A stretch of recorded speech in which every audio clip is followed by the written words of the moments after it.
எல்லாத்துக்கும் வணக்கம். Welcome to post market ரிப்போர்ட்டுங்க. எப்ப போல ஓவரால் மார்க்கெட் கண்டிஷன்ஸ் டிஸ்கஸ் பண்ணிடலாம். அதுக்கப்புறமா நம்ம இந்த நிப்டி ஃபியூச்சர்ஸோட மூவியும் பேங்க் நிப்டி ஃபியூச்சர்ஸோட மூவியும் பேசுவோம். ஃபர்ஸ்ட் ஆஃப் ஆல் இந்த ஓவரால் மார்க்கெட் கண்டிஷன்ஸை பொறுத்த வரைக்குமே இன்னைக்கு நம்மளோட மெயின் ஃபோக்கஸ் வந்து இன்னைக்கு நைட்டு வரக்கூடிய அந்த ஃபெட்டோட ரேட் டிசிஷன் தான். இப்போ வந்து ரேட் வந்து 3.75 இருக்கு. ஸோ இப்போ வரைக்கும் இன்வெஸ்டர்ஸோட எக்ஸ்பெக்டேஷன் வந்து அதே 3.75ல மெயின்டைன் பண்ணுவாங்க அப்படிங்கிறது தான்.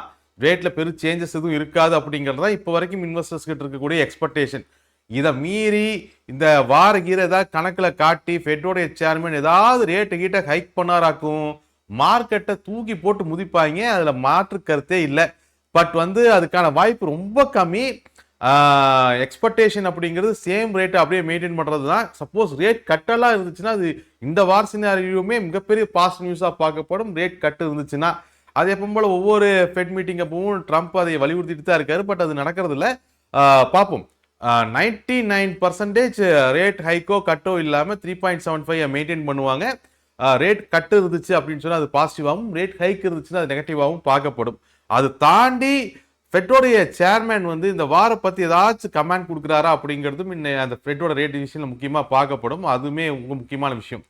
அது போக நம்ம விட்டுட்டோம்னா நாளைக்கு காலையில் ஜப்பானோட ரேட் டிசிஷன் இருக்குது. நாளைக்கு காலையில் நம்ம மார்க்கெட் ஓப்பன் ஆகிறதுக்கு முன்னாடியே ஜப்பானோட ரேட் டிசிஷன் வந்துடும். பட் அதுவுமே வந்து நம்ம பெருசாக ரேட் ஹைக்கோ ரேட் கட்டோ எதிர்பார்க்கல. அதே ரேட்டை மெயின்டைன் பண்ணுறதை மற்ற அதை எதிர்பார்க்குறோம். நம்ம இந்த வார பொறுத்த வரைக்குமே இப்போ வார் வந்து ஹெட்லைன்ஸ்லேருந்து இந்த சைட்லைன்ஸ்க்கு வந்துருச்சு. ஆக்சுவலாக இப்படி தான் நம்ம நேற்று போன போஸ்ட் மார்க்கெட் ரிப்போர்ட்டை கூட பேசிகிட்டு இருந்தோம். ஒரு 10 நாள் ரஷ்யா யுக்ரைன் வார் வந்து ஹெட்லைன்லேயே இருந்துகிட்டு இருந்துச்சு. அதுக்கப்புறம் அது அப்படியே சைட்லைனில் போய் அப்புறம் 2வது பேஜ் 3வது பேஜ்னு இப்போ லாஸ்ட் பேஜுக்கு வந்த மாதிரி ஏதோ ஒரு புக்கையில் இன்னும் வார் நடந்துக்கிட்டு தான் இருக்குது அப்படிங்கிறத மென்ஷன் பண்ணுற அளவுக்கு எப்படி ரஷ்யா யுக்ரைன் வார் வந்துச்சோ இதுக்கு மேலேயும் ஈரான் யூஎஸ் வார் கண்டினியூ ஆச்சுன்னா அது இந்த வாருக்குமே அதே நிலைமை தான். இதை வந்து ட்ரேடர்ஸ் வந்து ஒரு ரெகுலர் ஆக்டிவிட்டி மாதிரி எடுத்துக்குவான். ஓகே, நம்ம ஆல்ரெடி நேற்று போஸ்ட் மார்க்கெட் ரிப்போர்ட் அதை பேசியிருந்தோம். இப்போ வரைக்கும் வார் அப்டேட் அப்படின்னு நம்ம பார்த்தோம் அப்படின்னு சொன்னால் ஈரான் சைடை பொறுத்த வரைக்குமே அவங்களோட முக்கியமான தலைவர்கள் இழந்தது இதெல்லாம் போயிட்டு இருக்கு.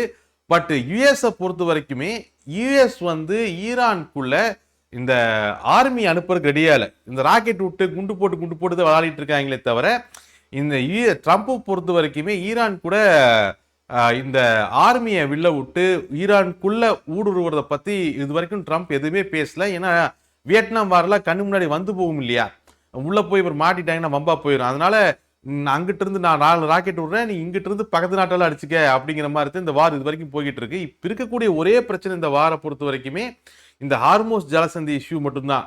பட் அதுவுமே என்ன ஆகும் அப்படின்னு சொன்னா இன்னும் கொஞ்ச நாள் இப்படியே போய்கிட்டு இருந்துச்சுன்னா ஆல்டர்னேட்டிவ் ரூட் ஆப்பிரிக்காவை சுற்றியெல்லாம் தூக்கிட்டு வர ஆரம்பிச்சிருவாங்க. இதனால என்ன ஆகும், நம்மள மாதிரியான இந்தியா மாதிரியான நாடுகளில் ஆயில் பிரைஸ் ஹைக் ஆகி புது இன்ஃப்ளேஷன் ரேட்டை அச்சீவ் பண்ணும்.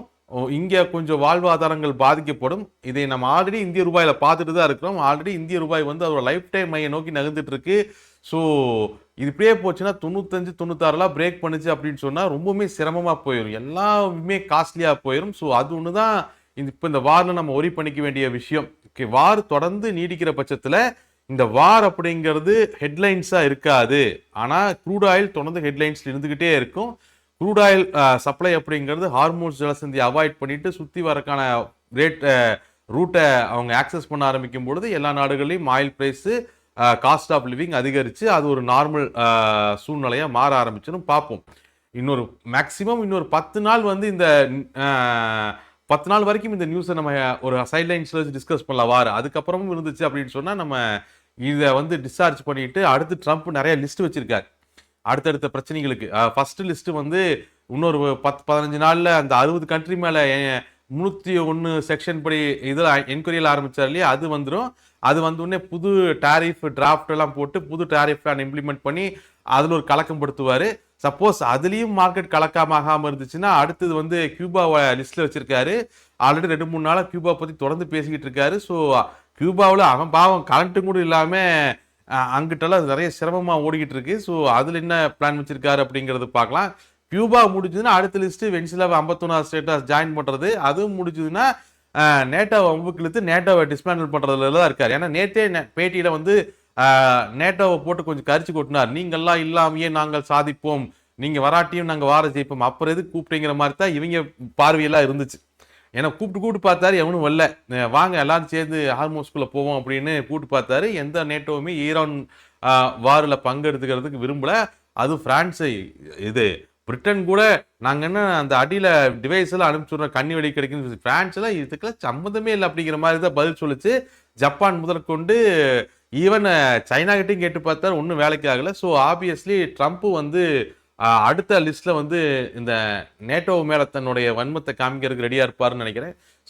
இந்த இப்போதைக்கு மேக்ரோ எக்கனாமிக் சூழ்நிலையை பொறுத்த வரைக்குமே ட்ரம்ப் சும்மா இருந்தாலே ஆட்டோமேட்டிக்கா மேக்ரோ எக்கனாமிக்ஸ் நல்லா தான் இருக்கும் அப்படிங்கிற ஒரு மனநிலைக்கு கொண்டு வந்துட்டார். ஏன்னா ட்ரம்ப் இல்லாத முன்னாடியே வந்து மேக்ரோ எக்கனாமிக் டிஸ்கஷன்ல வந்து மெயினா எது இருந்துச்சுன்னா, ஒரு நாடோடைய GDP, interest rate, inflation data, இந்த மாதிரியான ஹெல்த்தி டிஸ்கஷன்ஸ் வந்து மேக்ரோ எக்கனாமிக்ஸ்ல இருந்துகிட்டு இருந்துச்சு.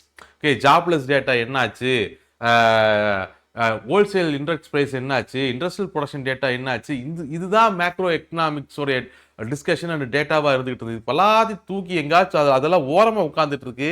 இவர் பண்ற அலட்சியத்தையே கிட்டத்தட்ட ஒரு வருஷமா பேச வேண்டியதா இருக்கு. இன்னும் எத்தனை நாள் இப்படியே வச்சிருப்பான்னு தெரியல. இன்னும் 3 வருஷம் ஆட்சி வேற இருக்கு.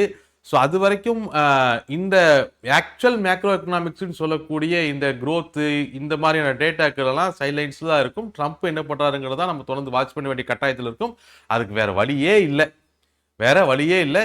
இந்த பாவமெல்லாம் யூஎஸ் மக்களைத்தான் சேரும், வேற ஒன்றும் சொல்ல முடியாது. சரி, இந்தியாவை பொறுத்த வரைக்குமே இந்தியாவில் இப்போ எல்பிஜி தான் மிகப்பெரிய இஷ்யூ. ஆனால் என்னன்னா, எல்பிஜி பொறுத்த வரைக்கும் இந்த இஷ்யூ கொஞ்சம் கன்யூ ஆச்சுன்னா இது கொஞ்சம் கொஞ்சமாக எஸ்கலேட் ஆகிட்டு இருக்கு.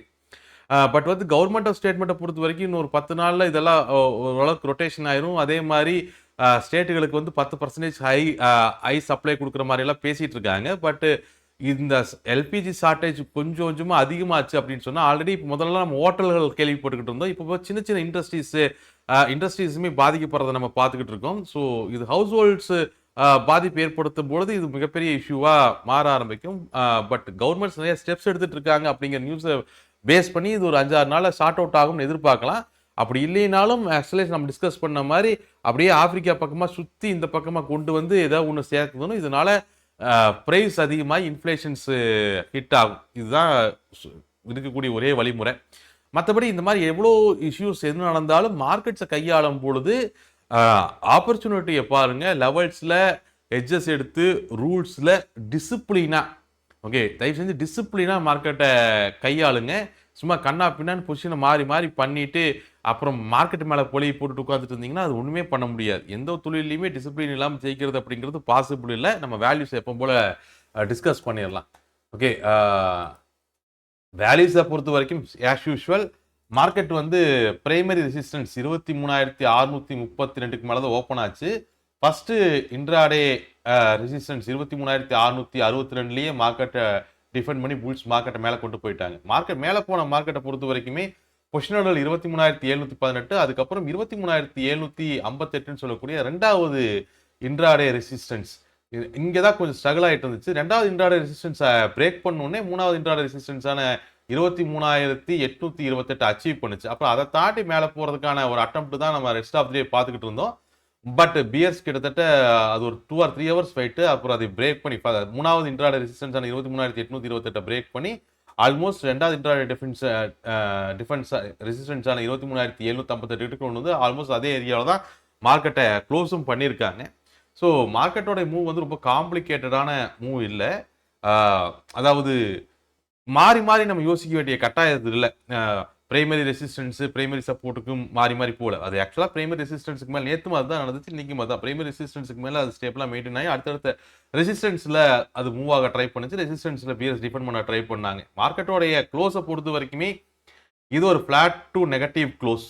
ஓகே, நேற்று நிறைய பேர் அந்த ஃப்ளாட் டு நெகட்டிவ் க்ளோஸ் அப்படிங்கிறது என்னன்னு கேட்டிருந்தீங்க. நம்ம ஆல்ரெடி டிஸ்கஸ் பண்ணியிருக்கோம். இருந்தாலும் ஒரு தடவை அதை ஞாபகப்படுத்திடுறேன். முதல்ல மார்க்கெட் க்ளோஸ் ஆகும் பொழுது காலோடைய ஓப்பன் இன்ட்ரெஸ்ட் நார்மலாக தெரியும். மார்க்கெட்டில் புல்ஸ் அப்படிங்கிறவங்க புல்ஸ் மார்க்கெட்டை கண்ட்ரோல் பண்ணுறதுக்கு புட்டை செல் பண்ணுவாங்க. அதனால புட்டோட ஓப்பன் இன்ட்ரெஸ்ட் இன்க்ரீஸ் ஆகும். பியர்ஸ் மார்க்கெட்டை கண்ட்ரோல் பண்ணுறதுக்கு காலை செல் பண்ணுவாங்க. அதனால காலோட ஓப்பன் இன்ட்ரெஸ்ட் இன்க்ரீஸ் ஆகும். ஒரு மார்க்கெட் இடத்துல க்ளோஸ் ஆகுதுன்னா அப்படி க்ளோஸ் ஆகும் பொழுது காலோடைய ஓப்பன் இன்ட்ரெஸ்ட் இன்க்ரீஸ் ஆகி புட்டோடைய ஓப்பன் இன்ட்ரெஸ்ட் கம்மியாக இருந்துச்சுன்னா அதை நம்ம நெகட்டிவ் க்ளோஸ் அப்படிம்போம். இதே புட்டோடைய ஓப்பன் இன்ட்ரெஸ்ட் இன்க்ரீஸ் ஆகி காலோடைய ஓப்பன் இன்ட்ரெஸ்ட் க்ளோசிங் டைமில் கம்மியாச்சுன்னா அதை வந்து நம்ம பாசிட்டிவ் க்ளோஸ் அப்படிங்குவோம். காலோட ஓப்பன் இன்ட்ரெஸ்ட் இன்க்ரீஸ் ஆகி புட்டோட ஓப்பன் இன்ட்ரெஸ்ட் கம்மியாகாமல் இருந்துச்சுன்னா அது ஃபிளாட் டு நெகட்டிவ் க்ளோஸ். புட்டோட ஓப்பன் இன்ட்ரெஸ்ட் இன்க்ரீஸ் ஆகி காலோட ஓப்பன் இன்ட்ரெஸ்ட் கம்மியாகாமே இருந்துச்சுன்னா அது லாஸ்ட் க்ளோசிங் ஃபண்ட் ஃப்ளோ டைம்ல அது ஃபிளாட் டு பாசிட்டிவ் க்ளோஸ். ரெண்டுமே இன்க்ரீஸ் ஆயிருந்தாலும் ரெண்டுமே டிக்ரீஸ் ஆயிருந்ததோ அது நியூட்ரல் க்ளோஸ் அப்படிம்போது இது ஆல்ரெடி நிறைய தடவை நம்ம டிஸ்கஸ் பண்ணியிருக்கோம். இதை பற்றி ஒரு வீடியோ கூட இருந்து பார்த்துக்கோங்க. ஓகே, இப்போ க்ளோஸை பொறுத்த வரைக்குமே இது ஒரு ஃபிளாட் டு நெகட்டிவ் க்ளோஸ். இந்த க்ளோஸை பொறுத்த வரைக்கும் நாளத்த மார்க்கெட்டினுடைய பிரைமரி ரெசிஸ்டன்ஸ் வந்து 23,832, அதுக்கு மேலே மந்த்லி ரெசிஸ்டன்ஸ் 23,952, 24,018, அதுக்கு மேலே பொசிஷனல் 24,228. அதே மாதிரி இன்ட்ராடே ரெசிஸ்டன்ஸை பொறுத்த வரைக்கும் 23,862, 23,932, 24,058. பிரைமரி சப்போர்ட்டை பொறுத்த வரைக்கும் 23,762 பிரைமரி சப்போர்ட். பிரைமரி சப்போர்ட்டுக்கு கீழே அடுத்த ஹடில் வந்து 23,718. மந்த்லி சப்போர்ட்ஸ் வந்து 23,528லையும் 23,462லையும் இருக்கு. அண்ட் பொசிஷனர்கள் 23,158. இன்ட்ராடே சப்போர்ட்ஸை பொறுத்த வரைக்குமே 23,662 அண்ட் 23,628 அண்ட் 23,558. அண்ட் ஓப்பன் இன்ட்ரெஸ்ட்டை பொறுத்த வரைக்கும் கிட்டத்தட்ட ரெண்டு பேருமே டிஃபென்ஸ் ஸ்ட்ராங்காக தான் வச்சிருக்காங்க. பட் என்னன்னா அட்டாக் பொசிஷன்ஸை ஓரளவுக்கு பியர்ஸ் கவர் பண்ணியிருக்காங்க. புல்ஸ் வந்து அட்டாக் பொசிஷன்ஸை கவர் பண்ணல. டிஃபென்ஸ் பொசிஷன் ரெண்டு பேர்த்துக்கிட்டையுமே இருக்கு. அதெல்லாம் ஒரு குழப்பமும் கிடையாது. நீங்க மார்க்கெட்ஸை பொறுத்த வரைக்குமே ஆல்மோஸ்ட் 700-750 வரைக்குமே ஸ்ட்ராங்கான ஒரு டிஃபென்ஸை மெயின்டைன் பண்றாங்க. இந்த 700-750ங்கிறது 718 குறிக்குது. ஸோ 700 கரெக்டாக 700 வரைக்குமே டபுள் டிஜிட்டை மெயின்டைன் பண்றாங்க. அது 718 மையப்படுத்தி அதுக்கு கீழே தான் சிங்கிள் டிஜிட்ல போய் கவர் பண்ண ஆரம்பிச்சுட்டாங்க. அதே மாதிரி புல்ஸோடைய டிஃபென்ஸுமே ஸ்ட்ராங்காக தான் இருக்குது. பட் அட்டாக் பொசிஷன்ஸை அவங்க கவர் பண்ணல. பிஎஸ் வந்து அட்டாக் பொசிஷன்ஸை கவர் பண்ணியிருக்காங்க. டிஃபென்ஸ் ரெண்டு பேருமே மெயின்டைன் பண்ணுறாங்க. மறுபடியும் ஓப்பன் இன்ட்ரெஸ்ட் நாளைக்கு காலையில் செக் பண்ணணும். இது இப்போ இருக்கக்கூடிய ஸ்டேட்டஸ் தான். இப்போ இருக்கக்கூடிய ஸ்டேட்டஸ் ரெண்டு பேரும் டிஃபென்ஸை மெயின்டைன் பண்ணுறாங்க. பிஎஸ் அட்டாக் பொசிஷனை கவர் பண்ணிட்டாங்க. புல்ஸ் அட்டாக் பொசிஷனை கவர் பண்ணல. அதே மாதிரி பேங்க் நிஃப்டியோடைய மூவுமே பெருசாக ஒன்றும் ரிவ்யூ பண்ணிக்க வேண்டிய அவசியம் இல்லை. பேங்க் நிஃப்டியை பொறுத்த வரைக்குமே காலையில் மார்க்கெட்டு 24 நிஃப்டி வேல்யூயே வந்துகிட்டு இருக்கு. ஆண்டவா, ஓகே, 55,000 55,222 55,222 ஆக்சுவலாக அடுத்த புல்சிங்கோட ஸ்டார்டிங் பாயிண்ட். காலையிலேயே மார்க்கெட் அங்கேயே டிஃபெண்ட் பண்ணிட்டாங்க. 55,222லேயே காலையில் மார்க்கெட்டை பியர்ஸ் டிஃபெண்ட் பண்ணி கீழே கொண்டு வந்தாங்க. அப்போ கீழே வந்த மார்க்கெட்டை அடுத்த பியர்சிங்கோட ஸ்டார்டிங் பாயிண்ட் 54,858 கீழே புல்ஸ் விடல. அங்கேயே கிட்டத்தட்ட டிஃபெண்ட் பண்ணி அங்கிருந்து மறுபடியும் மார்க்கெட்டை செக்யூர் பண்ணி அங்கிருந்து மறுபடியும் புல்ஸ் மேலே கொண்டு போனாங்க. கீழே கொண்டு போய் பாசிட்டிவ் பிரைமரி ரெசிஸ்டன்ஸை பிரேக் பண்ணி அடுத்து புல்சிங்கோட ஸ்டார்டிங் பாயிண்டான 55,222 பிரேக் பண்ணி அதுக்கு மேலே தான் மார்க்கெட்டை க்ளோஸ் பண்ணியிருக்காங்க. இடையில எவ்வளவோ பியர்ஸ் முயற்சி பண்ணாங்க அந்த 55,222 அந்த புல்சிங்கோட ஸ்டார்டிங் பாயிண்ட்டை பிரேக் பண்ண. அதை அலோவ் பண்ணவே இல்லை. எனக்கு தெரிஞ்ச கிட்டத்தட்ட அது ஒரு 3/4 மணி நேரம் ஃபைட் போயிட்டு இருந்துச்சு. ஒவ்வொரு 5 மினிட்ஸ் கேண்டிலையுமே ஒவ்வொரு கேண்டிலையுமே எக்ஸாக்டாக 55,222லேயே டிஃபெண்ட் பண்ணாங்க புல்ஸ். ஆக்சுவலாக டிஃபெண்ட் பண்ணி அதுக்கு மேலே ஸ்டேபிளாக தான் க்ளோஸ் பண்ணியிருக்காங்க. நம்ம அடுத்த சிங்கிக்குள்ளே தான் இருக்கும் பேங்க் நிஃப்டியை பொறுத்த வரைக்குமே. க்ளோஸை பொறுத்த வரைக்கும் இது ஒரு flat to positive close bank நிஃப்டியில். இந்த க்ளோஸை பொறுத்த வரைக்கும் நாளத்த மார்க்கெட்டினுடைய பிரைமரி ரெசிஸ்டன்ஸ் அப்படின்னு எடுத்துட்டோம்னா 55,432 பிரைமரி ரெசிஸ்டன்ஸ். பிரைமரி ரெசிஸ்டன்ஸுக்கு மேலே மந்த்லி ரெசிஸ்டன்ஸ் அப்படின்னு பார்த்தோம்னா 55,778, 56,138 அண்ட் 56,758. Primary support 55,358. இதுக்கு கீழே மந்த்லி சப்போர்ட்ஸ்னு பார்த்தோம்னா 55,222 அண்ட் 54,858 அண்ட் 54,332. ஓப்பன் இன்ட்ரெஸ்ட்டை பொறுத்த வரைக்கும் அதே தான். டிஃபென்ஸ் பொசிஷன் ரெண்டு பேருமே அப்படியே தான் வச்சுக்கிட்டு இருக்காங்க. அட்டாக் பொசிஷன்ஸை பொறுத்த வரைக்குமே ரெண்டு பேருமே கம்மி பண்ணிட்டாங்க. பேங்க் நிஃப்டியில் அட்டாக் பொசிஷன்ஸ் ரெண்டு பேர்கிட்டையுமே இல்லை. டிஃபென்ஸ் மட்டும் ஏதோ லைட்டாக அப்படியே மெயின்டைன் பண்ணிக்கிட்டு இருக்காங்க ரெண்டு பேரும், அவ்வளோதான்.